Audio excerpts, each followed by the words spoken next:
এখন আমরা পড়ব প্রার্থনা কবিতা। রবীন্দ্রনাথ ঠাকুরের প্রার্থনা কবিতা আমরা পড়ব, যেটি তোমাদের 4th সেমিস্টারে আছে। এবং রবীন্দ্রনাথ ঠাকুরকে ছাড়া তো আমরা চলতে পারি না। তার কবিতাগুলো আমাদের বাঁচার আগ্রহ জাগায়, বাঁচার জন্য মানে একটা মন্ত্র তার কবিতাগুলো। যাই হোক, আমরা আজকে পড়ব প্রার্থনা কবিতা। রবীন্দ্রনাথ ঠাকুর 9ই মে 1861 সালে জন্ম, 7ই আগস্ট 1941 সালে তার মৃত্যু। জন্ম কলকাতার জোড়াসাঁকোর বিখ্যাত ঠাকুর পরিবারে। এই প্রার্থনা কবিতাটি নেওয়া হয়েছে নৈবেদ্য কাব্যগ্রন্থের 72 সংখ্যক কবিতা। নৈবেদ্য কাব্যগ্রন্থ থেকে নেওয়া হয়েছে এটি 72 সংখ্যক কবিতা। পরে এই কবিতাটি পার্টিকুলার এই কবিতাটি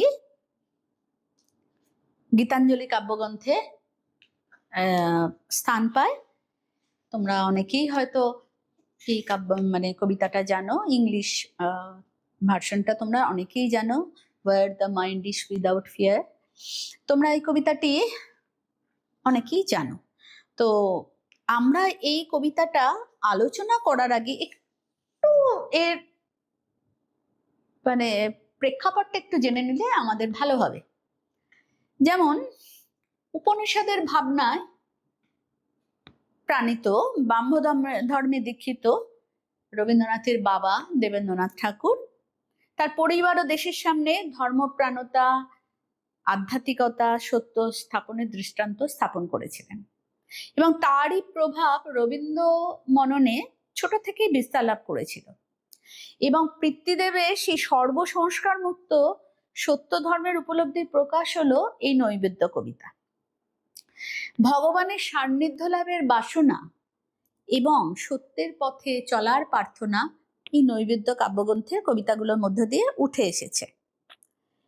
তো এই কবিতাটিতে মূলত আমরা যেটা দেখতে পাই, ভারতবাসীর ঐতিহ্য মহান, সে মহান আদর্শে দ্বারা তাড়িত প্রাণিত আজ স্বদেশবাসী সেই পূর্ণ আদর্শ থেকে তারা ভ্রষ্ট, ঠিকঠাক নেই। তো কবির মনে হচ্ছে যে এই জায়গা থেকে জ্ঞান মানুষকে তার ঠিক জায়গায় নিয়ে আসতে পারে। ভারতবর্ষকে ভারতবর্ষে বিভিন্ন ভাষাভাষী বিভিন্ন সম্প্রদায় মানুষের যে মিলন তৈরি হবে, তাতে ভারতভূমি এক মহান আদর্শের সর্বভূমি হিসেবে তৈরি হবে। সেটাই কবির আকাঙ্ক্ষা। তিনি তার জন্য কার কাছে প্রার্থনা করেছেন? সেই পরম ঈশ্বরের কাছে প্রার্থনা করেছেন। কবি মানব জীবনকে ভালোবাসেন।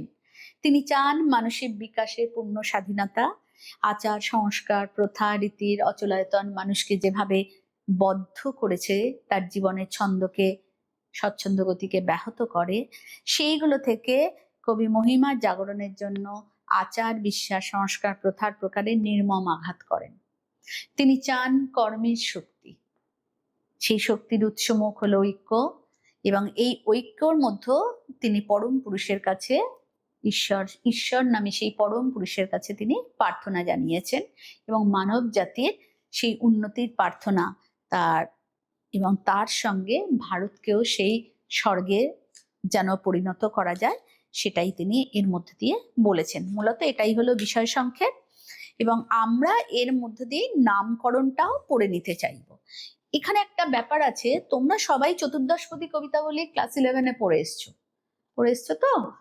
যেটা পড়েছ ঈশ্বরচন্দ্র বিদ্যাসাগর, মাইকেল মধুসূদন দত্তের লেখা, সেটা তো চতুর্দশপদী কবিতাবলী। তো সেই চতুর্দশপদী কবিতা সেই সনেটের মতন, সেটাও এখানেও রবীন্দ্রনাথ সেই চতুর্দশপদী কবিতা লিখেছেন। তোমরা দেখো, প্রথমটাই দেখো 14 লাইন কিভাবে আছে।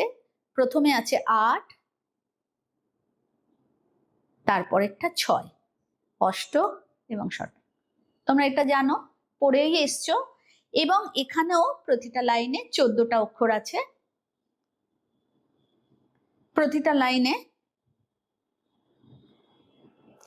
যে 14টা অক্ষর আছে, সেটাও তোমরা দেখতে পাচ্ছ।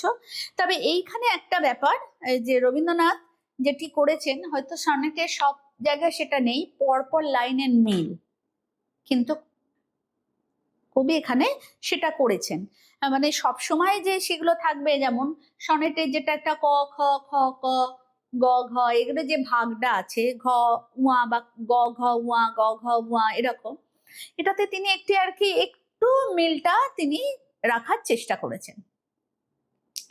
এবং আমরা এই চতুর্দশপদী, এটাকে চতুর্দশপদী কবিতাও বলতে পারি বা সনেটও বলতে পারি, জাতীয় সনেট জাতীয়, মোটামুটি নৈবেদ্য কাব্যগ্রন্থে বেশিরভাগই এই ধরনেরই কবিতা।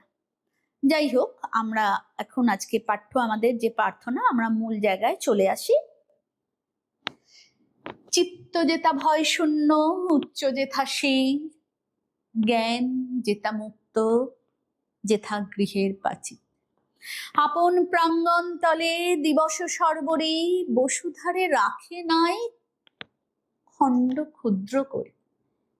যেথা বাক্য হৃদয়ের উচ্চ মুখ হতে উচ্ছ্বসিয়া ওঠে, যেথা নির্বাড়িত সতে দেশে দেশে দিশে দিশে কর্মধারা ধায়, অজস্র সহস্রবিধ চরিতার্থতায়। যেথা তুচ্ছ আচারের মরুবালু রাশি, বিচারের শতপ্রথ ফেলে নাই গ্রাসী। পৌরুষরে করেনি শতধা নিত্য যেথা, তুমি সর্বকর্ম চিন্তানন্দের নেতা, নিজ হস্তে নির্দয় আঘাত করি প্রীত, ভারতের সেই স্বর্গে কর জাগরিত। অসাধারণ একটি কবিতা। কবি কিন্তু এটা নামকরণ প্রার্থনা করে যাননি। আমরা একটু শুরু করি। চিত্ত যেথা ভয় শূন্য, উচ্চ যেথা সিং, জ্ঞান যেথা মুক্ত, যেথা গৃহের পাচি। চিত্ত, মন, তাকে ভয় শূন্য হতে হবে নির্ভীক। মনের মধ্যে ভয়কে দূর করতে হবে, নানা প্রতিকূলতা প্রতিবন্ধকতাকে চারপাশে যে অবস্থান করছে তাদের কাছে মাথা নোয়ালে হবে না। চিত্তের দৃঢ়তায় সেই ভীতিকে জয় করে এগিয়ে যেতে হবে এবং মাথা উঁচু করে এগিয়ে চলতে হবে। জ্ঞান যেথা মুক্ত, যেথা গৃহের পাচি। সেই মানে জ্ঞান হলো মুক্তির বার্তাবাহক, তো তাই জন্যই তো আমাদের পড়াশোনা করতে হয়। পড়ার মধ্য দিয়ে, লেখাপড়ার মধ্য দিয়ে আমরা যেমন জ্ঞান অর্জন করি, আমরা বিভিন্নভাবে জ্ঞান অর্জন করি, বই পড়া, আমাদের বাস্তবিক জীবনেও আমরা অনেক কিছু জ্ঞান অর্জন করে থাকি। তো এই জ্ঞানকে আমরা কখনোই রুদ্ধদ্বারে আয়ত্ত করতে পারি না। রবীন্দ্র দর্শনও ভারতীয় দর্শনের অনুসারী। মুক্ত চিন্তা, মুক্ত ভাবনার পথ দিয়েই মানুষ যথার্থ মানে লাভ করে। যথার্থতা, এই পণ্যাই হলো জ্ঞান। এই যে জ্ঞানটা লাভ করে, গৃহ প্রাকারের মধ্যে তাকে বন্ধ করে রাখা যায় না, সকলের জন্য সেই অর্গল মুক্ত করে দেয়। যেথা গৃহের পাচির, আপন প্রাঙ্গণ তলে দিবস সর্বরি, বসুধারে রাখে নাই খণ্ড ক্ষুদ্র করি। বলছে কবি এখানে প্রাচীন ভারতের মূল বক্তব্যটির কথা যেটা বলছি, আমরা বলছি যে যেটা ব্যক্ত করছেন, তা বিশ্বের মধ্যে রয়েছে বৈচিত্র্য এবং বহুত্ব। স্বার্থান্বেষী মানুষ সেই বৈচিত্র্যময় বহুত্বকে তার নিজেদের স্বার্থে খণ্ড খণ্ড করেছে।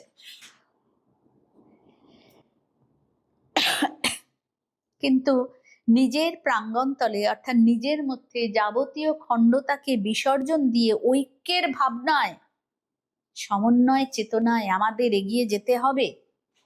এই এগিয়ে যাওয়াটাকেই কবি বলছেন যে স্বীয় ধর্মকে আমরা সেখানেই আমরা প্রতিস্থাপন করতে পারবো।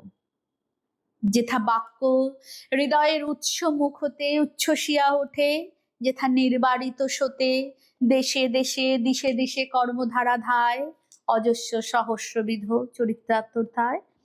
ভারতীয় দর্শন আমরা আগেই বলেছি বৈদান্তিক দর্শন। এক থেকে বহুর ভাবনা আমাদের এই দর্শনের মধ্যে, সাধনার মধ্যে আমরা করে থাকি। কর্মের সাধনা, এই সাধনাটা আমাদের ভারতীয় দর্শন কর্মকে প্রাধান্য দিয়েছে।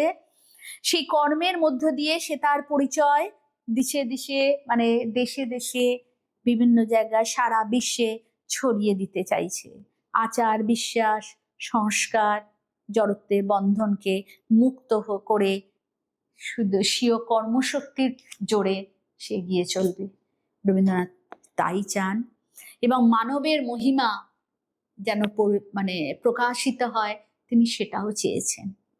এর পরেরটাতেই আমাদের যে সনেটের একটা ভাগ যেটা আছে সেটাতে আমরা একটু দেখি, মানে যেমন একটা মিল বিন্যাস থাকে তেমনি আমাদের একটু আলাদাও ব্যাপারটা মূল বক্তব্যতেও একটু আলাদা এসে। এবার আমরা কি দেখছি না, যেথা তুচ্ছ আচারের মরু বালু রাশি, বিচারের শত পথ ফেলে নাই গ্রাসী।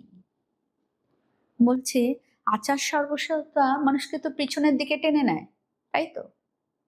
আমরা বিভিন্ন আচার বিচার এই বৈজ্ঞানিক যুগে যেগুলো করে থাকি সেগুলো তো আমাদের জড় তৈরি করে দিচ্ছে ভেতরে।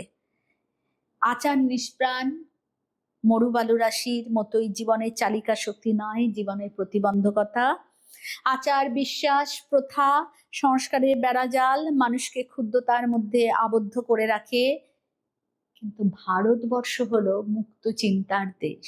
সেই বৈদিক যুগ থেকে ভারতবর্ষে মুক্ত চিন্তা, এখানে প্রথা আছে, সংস্কার আছে, কিন্তু তার মধ্য দিয়ে ওই ক্ষুদ্র জড়ত্বের মধ্যে আমরা আটকে থাকতে চাই না, আমরা আটকে থাকিও না, আমরা এগিয়ে চলতে চাই। কবি এই কথাটাই বলছেন। পৌরুষেরই করেনি শতধা, নিত্য যেথা তুমি সর্বকর্ম চিন্তা, আনন্দের নেতা। বলছে কর্মের মধ্যে দিয়েই কবি বলছেন পৌরুষের প্রকাশ ঘটে, জড়ত্বের মুক্তি ঘটে। পুরস্কার কর্মচঞ্চলতার মধ্য দিয়েই এগিয়ে চলে, সে তার কর্মের মধ্য দিয়েই সে তার সার্থকতা খুঁজে পায়। নিত্য যেথা তুমি সর্বকর্ম চিন্তা, আনন্দের নেতা। পুরস্কার তো এইভাবেই, শুধু কি পুরুষ, মানে আমাদের সমস্তটাই আধার। এই আধার যে আনন্দময় সত্তা, সেটা মানুষের কর্ম চিন্তা জ্ঞান এর মধ্য দিয়েই আমাদের উঠে আসে, আমরা নিজেদের তৈরি করে নিই।